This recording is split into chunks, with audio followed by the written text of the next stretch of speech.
ng bayan, maasahan anumang panahon. Magandang araw po sa ating lahat. Narito na ang pinakahuling update sa magiging lagay ng ating panahon sa araw na ito at sa mga susunod na araw. Sa kasalukuyan ay tatlong weather systems pa rin ang nakakaapekto ngayon sa ating bansa.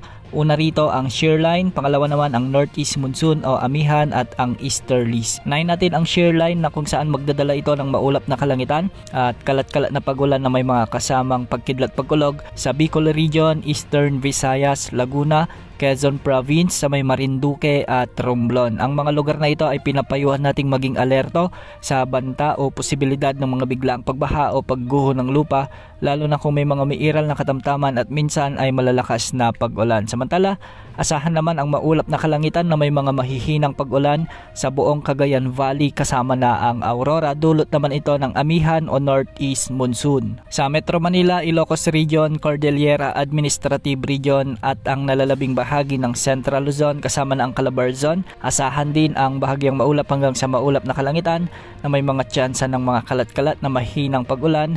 Dulot pa rin ito ng amihan o southwest o northeast monsoon. Sa nalalabing bahagi ng ating bansa, easterlies naman ang umiiral na weather system na kung saan magdadala ito ng maalinsangang panahon, bahagyang maulap hanggang sa maulap na papawirin na may mga tsansa ng mga kalat-kalat na pag-ulan o pagkidlat pagkulog.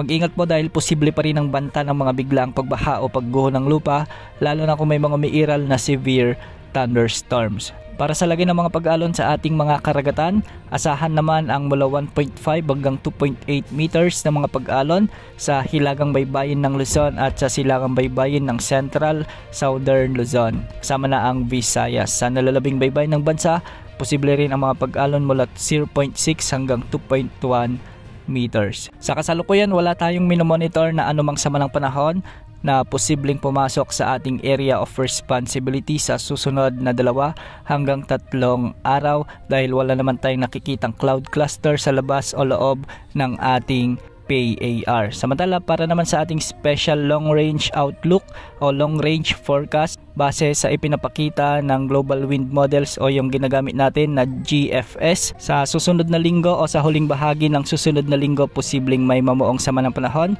sa katimugang bahagi ng ating area of responsibility. Inaasahang lalapit ito sa bahagi ng Eastern Visayas o sa silangang bahagi ng Mindanao bago ito mag-recurve ng pahilagang silangan. Maraming pagbabago pa ang inaasahan sa weather outlook na ito dahil sa ipinapakita naman ng ECMWF model ay walang mamumuong sama ng panahon sa forecast period na ito. So, tabayan na ng mga susunod na updates ukol sa magiging lagay ng ating panahon sa mga susunod pang mga araw. Yan muna ang latest sa lagay ng panahon. Ito pang weather update ng bayan, maasahan anumang panahon.